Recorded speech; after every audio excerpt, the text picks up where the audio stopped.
Olá, bem-vindo a mais um vídeo técnico do TechNet Brasil. Eu sou Fábio Hara, MVP em virtualização, e hoje nós iremos abordar sobre o Windows Server 2008, parte técnica. Vamos falar também agora sobre outros pontos importantes que nós temos no sistema operacional 2008 que foram melhorados e também aperfeiçoados. Temos na parte de proteção para o servidor o Firewall do Windows 2008, que tem uma série de recursos novos, e também sobre o Read Only Domain Controller, um recurso muito interessante que ajuda na proteção do seu servidor.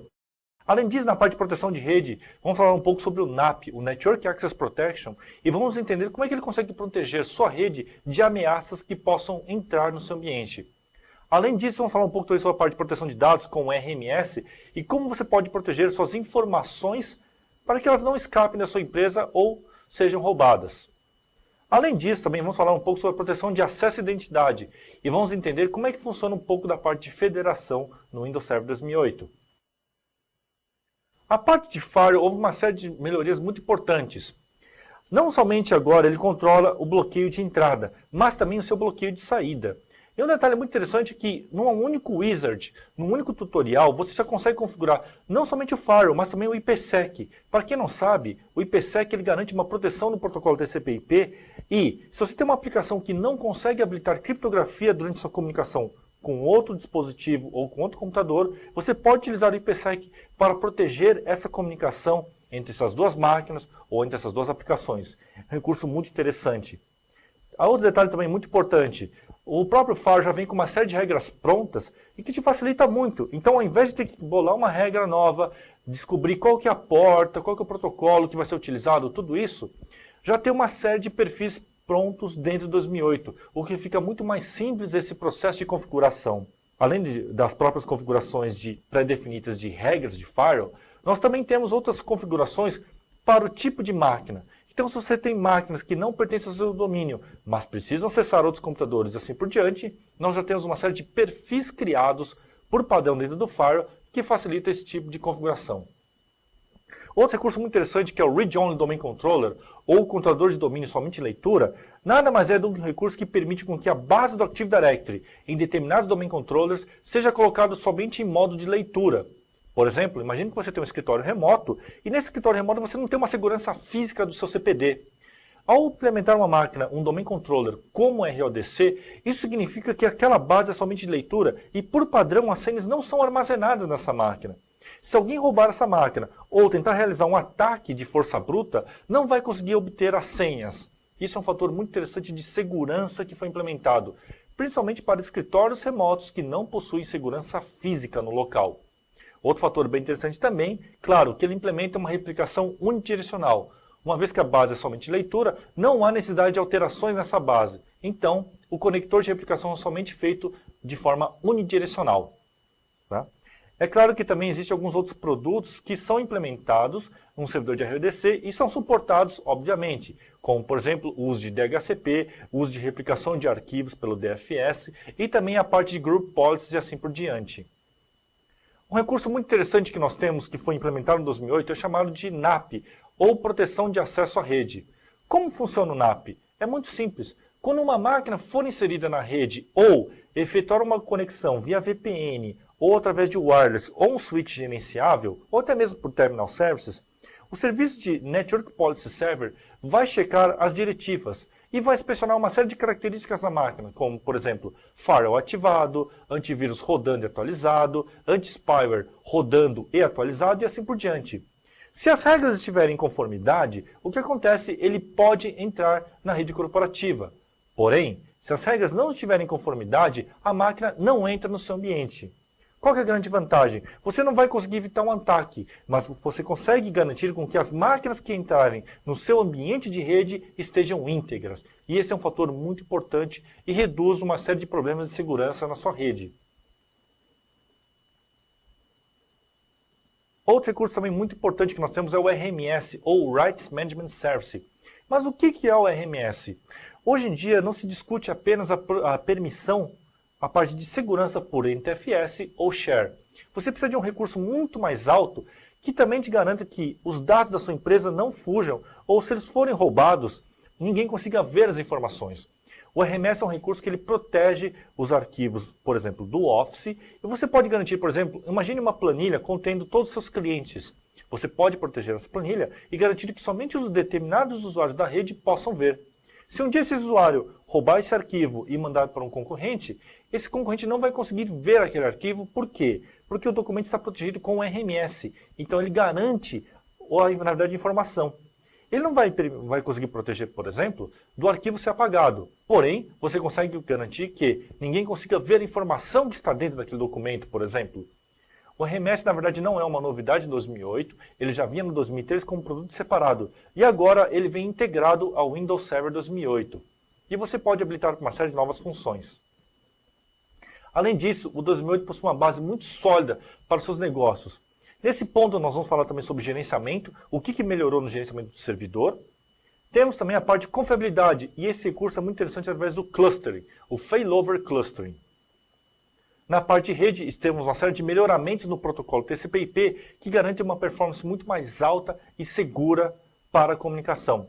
E além disso, uma série de melhoramentos para a replicação, principalmente para cenários de escritórios remotos. Nesse ponto, tem alguns pontos muito interessantes que devem ser mencionados agora, como, por exemplo, o núcleo de servidor, mais conhecido como Server Core. O Server Core é uma opção de instalação. Quando você for instalar o 2008 no servidor, ele vai te perguntar se você quer instalar o 2008 normal ou o Server Core. O Server Core nada mais é do que um sistema operacional com funcionalidades gráficas reduzidas.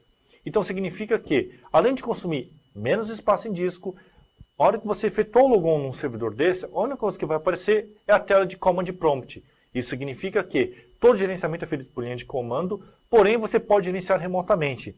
A vantagem, como uma série de aplicativos, outros executáveis não são implementados nessa máquina, isso reduz muito a sua superfície de ataque. E você pode implementar alguns serviços também nessa máquina, como um Domain Controller, um servidor de arquivos e assim por diante. Outro fator muito interessante em cima do gerenciamento e instalação é, na hora que você for instalar o servidor, para que ele seja simples a instalação, ele vai te fazer poucas perguntas agora, como Product Key, qual edição de 2008 que você quer instalar e qual que é a partição. Escolhido isso, ele vai instalar todo o servidor e a primeira tela que você vai receber é chamada de ICT, ou Initial Configuration Tasks, onde ele vai te dar passo a passo o que deve ser feito. Mudar a senha do administrador, configurar a parte de rede, mudar o nome da máquina e assim por diante. Então ficou muito mais fácil instalar o servidor e também muito mais intuitivo configurar essa máquina e permitir que ela funcione em rede. Além disso, nós temos uma console geral que facilita toda a administração de todos os recursos instalados nessa máquina. Ela é conhecida como Server Manager e todos os componentes e serviços instalados nessa máquina vão aparecer nessa console, facilitando num único ponto todo o gerenciamento desta máquina. O Windows PowerShell fornece uma nova linguagem de scripts muito mais simples e muito mais intuitiva e fácil. O PowerShell não é uma novidade no Windows, ele surge no primeiro produto que foi o Exchange 2007 e você pode baixar para máquinas com Windows Vista, com Windows XP e com Windows 2003. No caso do 2008 ele já vem nativo e ele permite você automatizar uma série de tarefas utilizando essa linguagem. Além disso, temos uma série de parceiros no mercado que implementam outros componentes que você pode habilitar no PowerShell. O TCP/IP do 2008 foi muito melhorado e temos agora uma série de funcionalidades novas, como por exemplo o TCP/IP, o Auto Tuning Receive, que ele permite regular de uma forma dinâmica o tamanho da janela de comunicação. Além disso, se seu hardware possui vários processadores, ele pode distribuir a requisição de processamento através desses outros processadores. Além disso, você pode implementar outros componentes que permitam estender e gerenciar a parte de gerenciamento de protocolos do Windows 2008. Outros benefícios que nós temos também para escritórios remotos são justamente a parte de replicação do Sysvol, que ficou muito mais simples e muito mais rápido e fácil. Temos também a implementação do RODC, que vocês já viram. Então, você tem um escritório remoto que não tem uma segurança física, você pode implementar não somente o RODC, mas também o BitLocker.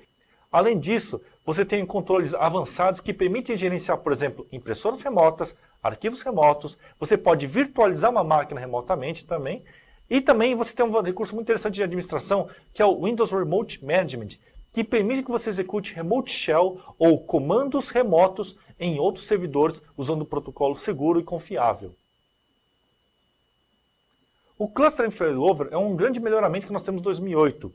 Agora, você pode ter os seus servidores em cluster e com um detalhe muito importante. O cluster foi totalmente redimensionado e ele permite gerenciar, além de volumes maiores do que 2 terabytes, você também tem a parte de clusters geográficos. Isso é muito importante. Você pode ter um dos nós do cluster em um site principal e o outro nó ou vários outros nós em sites separados. Isso garante que você tenha uma alta disponibilidade e não dependa de ferramentas de terceiros para que você possa implementar um cluster geográfico. Além disso, o Windows 2008 possui uma série de melhoramentos que vão funcionar muito bem na sua rede. Porém, se você tiver o Windows Vista, esses recursos vão ser muito melhor aproveitados. Então nós temos uma série de recursos especiais que foram implementados quando você tem um ambiente baseado em Windows 2008 e Windows Vista.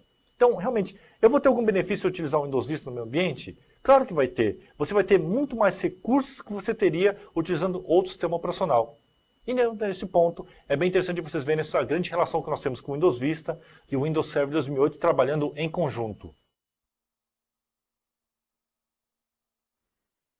Nessa demonstração, eu vou mostrar um pouco dos recursos principais do Windows Server 2008. Vamos iniciar a nossa demonstração e vamos mostrar alguns recursos muito interessantes que nós temos no 2008, algumas novidades. Uma delas é a parte de confiabilidade do seu servidor. Como é que você pode saber se o seu 2008 é confiável, está funcionando corretamente e assim por diante.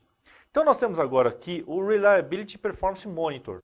Basicamente, o que é a ideia do Reliability Performance Monitor? Bom, eu consigo visualizar numa única console aqui, por exemplo, como é que está o uso de CPU, o Process ID, que é o identificador do processo, quanto ele está consumindo de CPU e assim por diante, quantas threads que ele está abrindo. Consigo visualizar um negócio, isso aqui é uma novidade, disco, que era uma grande reclamação até dos administradores de rede. Você consegue saber qual que é o executável, o processo, né? Qual que é o ID deles, qual que é o, aqui, ó, olha, repara aqui o nome do executável ou o diretório, e qual que é a taxa de leitura e escrita que ele está fazendo. Isso aqui é muito bom porque, vejam, muitas vezes você tem seu servidor, né?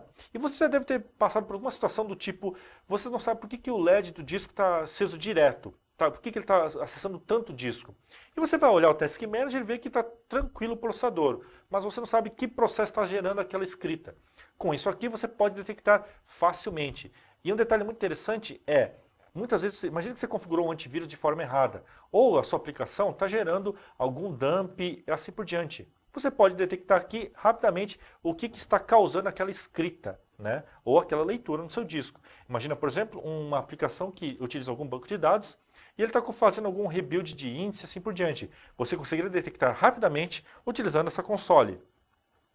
Além disso, eu também posso monitorar a parte de rede, né? E quando eu monitoro a parte de rede aqui, eu consigo também ver a mesma coisa, qual que é o executável, né? Qual que é o identificador do processo dele e qual o endereço remoto que ele está se comunicando e quantos megabytes está mandando e recebendo. Isso aqui é muito bom para você poder saber, de repente, de onde está vindo essa lentidão de rede dessa máquina. Você pode saber qual que é a máquina que ele está trafegando mais dados e assim por diante. Outro recurso muito bacana que nós temos aqui é o Reliability Monitor. Basicamente, o Reliability Monitor ele vai fazer um log a partir da data de instalação do seu servidor até o dia atual e vai mostrar tudo o que está acontecendo na máquina, ao invés de você visualizar o Event Viewer. Então, o que eu quero dizer com isso? Muitas vezes, quando você instala o seu servidor, você instala a máquina, principalmente para quem trabalha em consultoria, né? E daqui a um tempo, seu cliente reclama que aquele servidor não está funcionando corretamente e assim por diante. E você não sabe, você não tem um dedo duro, algo que te mostre o que aconteceu naquela máquina. Se o cliente rebootou, se ele desligou na mão, se ele instalou algum driver. Usando o Reliability Monitor, você pode acessar aqui, escolher a data específica, né? E eu posso falar o seguinte, ele vai mostrando tudo o que está acontecendo. Por padrão, ele tem um índice que vai de 0 a 10, tá? Sendo 10 o estado inicial, e à medida que você vai tendo falhas e elas não são corrigidas, ele vai caindo esse índice. Se você corrige, ele vai aumentando gradativamente. Então, olha só, aqui eu estou vendo um erro que aconteceu. Olha só, eu tenho várias categorias.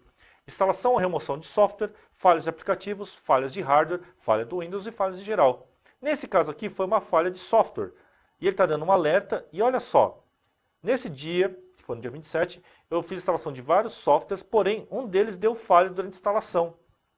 Isso aqui é muito bom, pessoal. Por que aquele servidor não está funcionando direito? De repente o cliente atualizou algum driver da controladora de disco, da placa, ou seja lá o que for, desligou a máquina de forma errada. Aqui você vai conseguir ter esse relatório de uma forma muito mais simples e amigável. Tá ok? Além disso, tem um recurso muito legal também que é a parte de reportes, né? Tirar relatórios de utilização do seu servidor. Então, por exemplo, eu posso tirar diagnósticos tanto do sistema quanto do Active Directory e assim por diante. Posso dar uma olhada aqui, por enquanto não tem nenhum diagnóstico sendo executado, né? Mas eu posso executar esses diagnósticos aqui de monitoração e tentar pegar algum relatório dele, né? Então, a parte interessante daqui é que ele vai executar vários processos, né? Posso executar aqui um diagnóstico, ele vai iniciar, e posso visualizar depois esses relatórios de utilização do servidor, o que está acontecendo com a minha máquina. Então, olha só, mandei inicializar o de Active Directory, ele já está iniciando, ele vai coletar durante 5 minutos aqui, ou 300 segundos, tudo o que está acontecendo aqui com a máquina. E aí eu posso ter um detalhamento, saber, olha, o que está acontecendo com o meu servidor, né? Ele vai gerar um relatório para mim, informando como é que está o diagnóstico do meu Active Directory. Isso aqui é muito bom, pessoal, porque muitas vezes você quer ter um Health Monitor, né? De como é que está a saúde do seu AD, ou da parte de rede, de demais outros produtos. Com isso, você pode tirar esses relatórios. Eu vou deixar aqui executando, enquanto eu vou demonstrando outras coisas para vocês. Um outro ponto que eu gostaria de mostrar também é a parte Event Viewer, que mudou muito, né? Isso aqui ficou muito legal, é um ponto bem interessante. O Event Viewer, ele não é mais salvo no formato EVT, tá? Que era um formato proprietário. Agora, ele é salvo no formato EVTX, que é de XML. Então significa agora que o Event Viewer ele é salvo em formato XML e pelo fato de ser XML já facilita muito para os desenvolvedores poderem coletar dados e tratar esse arquivo sem depender de uma ferramenta proprietária. Tá? Então, por exemplo, eu tenho aqui minhas views normais e olha só que legal, eu tenho uma novidade que é Custom View. O que é a Custom View? A Custom View eu posso criar a minha própria visualização de Event Viewer. É como se eu criasse o meu próprio Event Viewer. Tá? No caso, eu tenho dois criados aqui. Esse aqui que eu criei, se eu dar uma olhada aqui na propriedade, está aqui. Qual foi o filtro que eu criei? Eu criei um Event Viewer que só pega eventos de segurança, pega todos os tipos de crítico, erro, assim por diante, e ele só pega os Event IDs 5136, 5137, 5138, 39 e o 40. Então, eu criei meu próprio Event Viewer. Por que isso aqui é interessante? Porque muitas vezes você vinha aqui no Event Viewer, vinha aqui em filtro, criava um filtro qualquer e dava OK. Na hora que você salvava aquele filtro, ele salvava todo o Event Viewer e não apenas a visualização que você queria. Tá? Então é um fator muito legal que nós temos, você ter seu próprio Event Viewer. Repare que também quando eu pego um Event Viewer, eu posso clicar aqui no evento, eu tenho todo o detalhamento dele e eu também tenho a visualização dele em formato XML, que facilita muito para os administradores poderem tratar esses dados. Além disso, existe um recurso muito bacana do Event Viewer que é, imagine que eu tenho um evento que ocorre frequentemente no meu servidor e eu preciso tomar uma ação toda vez que aquele evento ocorre. Ao invés de esperar acontecer aquele evento, eu posso falar o seguinte, eu seleciono o evento e mando anexar uma tarefa a esse evento. Na hora que eu faço isso, eu falo o seguinte, olha, toda vez que acontecer esse evento, que é o 8245, vindo do log de application com esse ID, o que eu quero que ele faça? Execute um programa, mande um e-mail ou mostre uma mensagem. Tá? A grande vantagem desse modelo aqui é simples, aconteceu um determinado evento, na hora ele vai disparar uma ação para aquele evento. Então você torna o seu sistema muito mais proativo, né? Você não precisa esperar acontecer uma falha no seu sistema para depois o usuário reportar, olha, está acontecendo uma falha no servidor. E aí você vai olhar o Event Viewer. Não, você já pode deixar tudo pronto, isso aqui na sua máquina. Outro recurso muito legal que é a parte de subscription. O que é a subscription? É uma assinatura. E essa assinatura é o seguinte, vamos supor que você tenha vários domain controllers na sua rede e você está monitorando todos os logs de auditoria de logon. E você quer consolidar todos esses logs num único log. Eu quero colocar, por exemplo, aqui dentro do forwarder de eventos.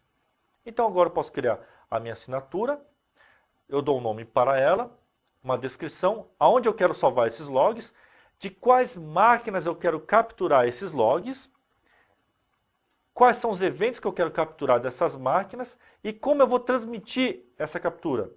Vai ser por o porta 80, porta 443 de SSL e assim por diante. Tá? Isso aqui é muito legal, pessoal, porque você pode, imagina que você pode até mesmo agora estar numa máquina fora do domínio, que seja, por exemplo, uma máquina de monitoração, ela capture todos os logs do seu cliente, dos seus servidores e trata num único ponto. Né? Você consolida todos esses logs num único ponto central. Isso facilita muito para o administrador de rede. Vamos dar uma olhada aqui, ainda está rodando o meu relatório. Vamos voltar a uma outra coisa também interessante na parte de auditoria. Temos alguns melhoramentos de auditoria, mas eles estão muito mais relacionados com o Active Directory. Então vamos dar uma olhada no que são esses logs aqui de auditoria.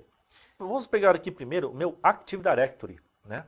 E tem um negócio muito interessante que a gente pode utilizar em conjunto. Vamos supor que eu tenho um usuário aqui e eu alterei uma informação, por exemplo, ele tem um telefone, né? Eu quero alterar esse telefone aqui, de repente não é isso aqui, é outro telefone, é o 111-2222. E cliquei em OK. Aí vem a pergunta, se você trabalha já com Windows 2003 e 2000, já deve ter percebido isso. Como é que eu faço para descobrir quem foi que alterou esse valor? Bom, você vai olhar o log de auditoria e você vai descobrir no máximo o Object Access. Mas você não vai saber qual que foi o valor alterado, o que estava antes e qual que foi o novo, quem foi que fez isso. Isso é um grande problema. Se você quiser corrigir isso aqui, você vai ter que voltar o backup do Active Directory. Agora, quando você abrir a auditoria, você pode auditar todos os objetos do AD. E a grande vantagem é o seguinte, na hora que eu pego um evento, olha só, eu vou pegar o evento aqui, ele pegou que um objeto foi modificado, quem foi que fez isso, qual que foi o objeto, qual que foi o atributo, qual que foi o valor que foi adicionado. Olha só, esse foi o valor adicionado. Mas qual que era o valor anterior? É bem simples, basta abrir o Event ID anterior.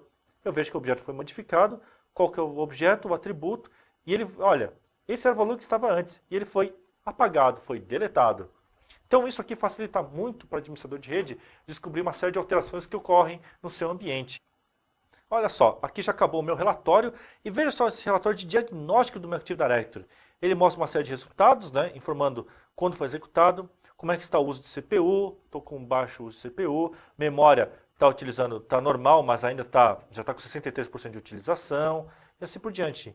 Então aqui eu consigo ter alguns detalhamentos do Active Directory. Como é que está o processo de busca? Olha, ele fez alguns testes de search, alguns de utilização. Então aqui ele faz uma série de diagnósticos para verificar como é que está o andamento da minha máquina, né? Se ele está bem ou não. A parte de replicação, por exemplo, como é que está a replicação do Active Directory, se ele está indo bem ou não, se está dando erro, está demorando muito para passar os detalhes, alguns parâmetros de tuning, né? Que foram feitos ou não na máquina, por exemplo. Também consigo ter alguns resultados gerais, como o uso de CPU, processos, a parte de rede e assim por diante. Então, eu tenho um relatório bem completo até, informando todos os detalhamentos do meu servidor. E eu posso fazer isso aqui simples, na própria console do Windows 2008, independente de uma ferramenta de terceiros. Nossa parte 2, vamos abordar um pouco de dicas e truques do 2008. Uma grande dica que nós temos é em cima do cluster, implementado no 2008. O cluster agora possui uma grande diferença. Como ele mudou toda a sua arquitetura de produto, você não pode mais fazer simplesmente um upgrade da máquina, tá?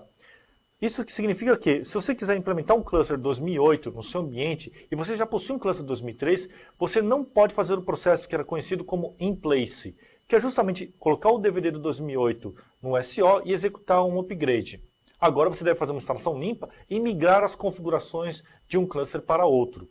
Só que o grande fator interessante é que o Cluster 2008 ele implementa uma série de melhoramentos, como, por exemplo, você trabalhar com cluster geográfico, você pode ter agora, por exemplo, utilizar novos recursos de gerenciamento do quórum, o que facilita cenários de alta disponibilidade. Isso aqui é um fator muito legal. O processo de migração é bem simples. Para quem já tem um Cluster 2003, na hora que você instalar um novo cluster baseado em Windows 2008, ele já possui uma ferramenta que ajuda no processo de migração das configurações do cluster 2003 para o 2008. Você simplesmente informa qual que é o outro nó do cluster, ele vai conseguir migrar uma série de itens para o 2008. Isso aqui facilita muito o processo para quem está querendo criar um cluster baseado em 2008, porém ainda possui um cluster baseado em Windows Server 2003. Então, um processo de detalhe bem interessante também é que ele também gera um relatório informando o que pode ser migrado, o que não pode ser migrado, o que vai dar problema e assim por diante. Isso é bom porque, necessariamente, você não vai migrar naquele momento o seu cluster. Porém, você quer fazer um teste e saber se é possível e quais são os problemas que você vai ter durante o processo de migração. Então, a ideia do relatório de configuração do cluster é justamente te informar o que pode ou não ser migrado para o novo ambiente. Na nossa parte 3, vamos falar então sobre a parte de diferencial competitivo e interoperabilidade. Nesse ponto, existe um grande detalhe. O que te levaria a implementar o Windows 2008? Aqui estão listadas 10 principais razões que realmente valem a pena implementar o 2008 no seu ambiente. Na verdade, são fatores que você já tinha através de ferramentas de terceiros com o Windows 2003, e com o 2008 você já tem uma série de recursos integrados e novas funcionalidades embutidas, como por exemplo a parte de NAP, o Server Core, a parte de segurança e virtualização e assim por diante. Então, se você está na dúvida, vale a pena migrar para 2008? Quais são os motivos? Aqui estão listados para vocês as 10 principais razões que valem a pena migrar o seu ambiente de Windows 2000 ou até mesmo 2003 para o Windows Server 2008. Além disso, existe uma série de outros benefícios, principalmente no que se refere à virtualização. Virtualização não é simplesmente o processo de virtualizar servidores, sistema operacional. Você também pode implementar virtualização de apresentação, virtualização de aplicação. Um outro recurso muito interessante que vocês viram que é o TS Gateway, o Terminal Services Gateway, que permite que usuários remotos acessem aplicações na sua rede interna utilizando um protocolo seguro como o SSL, facilitando a configuração entre firewalls.